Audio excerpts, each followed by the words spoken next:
So you're playing Sidereal Confluence and you need to learn about the Kit-Zer-Kit-Rittle species. Well, you came to the right place, and first, if you care, let's learn how to pronounce this species.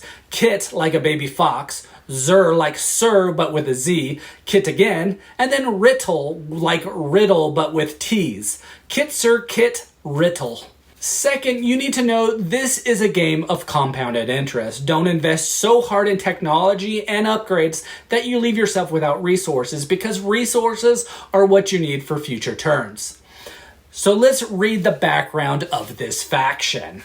Kit are enthusiastic, short-sighted, flightly, like to be heroes, and dangerously brilliant in a sideways sort of way. They developed written communication before sapience and mastered electricity before fire. To solve their overpopulation problems, the Kit invented the null space drive, an engine that would instantly throw a starship into the heart of whichever star it was more or less pointing at.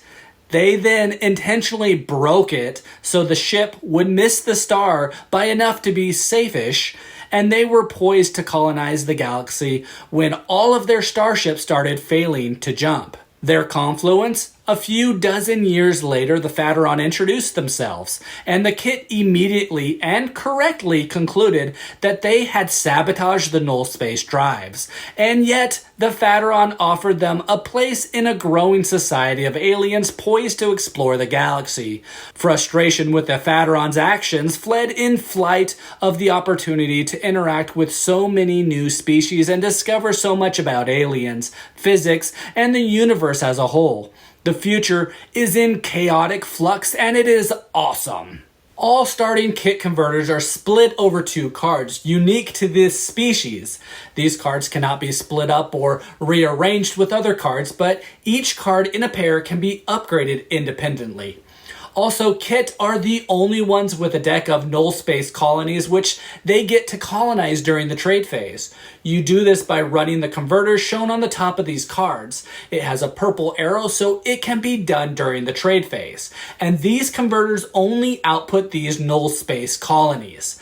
The deck is an open deck, so go ahead and choose which one you want, as they can be played in any order. If these are traded, they are traded permanently, as they don't have the Kit's background on them.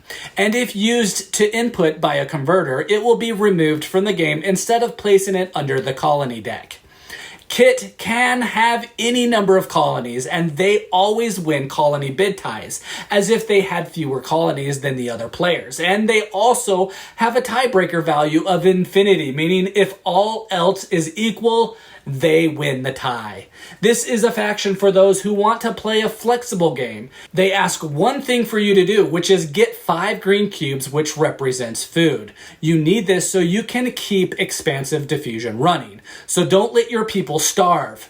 You will need to be willing to outbid other players and also other players' converters to get these. What I mean is to pay them next turn more than what the other players would have gained if they used the green in their own converter. Focus on your starting converters and upgrade them. This will keep your objective focused. 5 green cubes and 1 ultra tech. Those are the hexagon pieces, and you will be producing them anyway. So after the first round, you will get 1 each time from your hand-crafted poly-utility components to run the anarchic sacrificial high-risk laboratories. And don't forget to upgrade both cards in the converter, because it gets better and better on each upgrade. If it's early in the game and there isn't a lot of green out there, pivot and collect yellow and use those to get null space colonies out as quickly as possible. You just want to make sure that you can run any null space that you can play. Almost everything you do should be done to help you so that you can get more green in the future. The null space colonies are stronger in the first 2 rounds, and after that, they aren't worth playing as much. At least not for their economies. Other players might be interested in them for their types or their climates and try to sell the world for 1 yellow and 1 green, or if not 1 large and 1 small cube. Use the yellow to play the world, and the small cube is your profit. Don't let your mind get stuck on the sunk cost fallacy with these. Null spaces left in your hand at the end of the game are worthless. Selling them, even for a tiny profit, is worth it. And don't play these colonies until you have a buyer, unless you actually want the economy for what it does. Remember, deals are binding so they can pay you first. Then you use your resources to play the colony and then give it to them. So now, what other species do you need to pay more attention to more than others? Well, make sure you know where the Phaderon are. They will be a big partner to trade ice worlds to. You can only have one cheap one, but still. Also, the Kajaz, who want various specific worlds of different climates, but more desert worlds than anything else. Yinji often want certain climates as well, and Kalion might be interested in jungle worlds if they can get the blue or black cubes to upgrade their starting cards with first. Now remember, you can run an infinite amount of colonies, so if anyone or someone runs out of space for their colonies, like Unity or I'm Drill, you can offer to hold those colonies for them, and you will run the colony each turn and give them the goods during the next trade phase.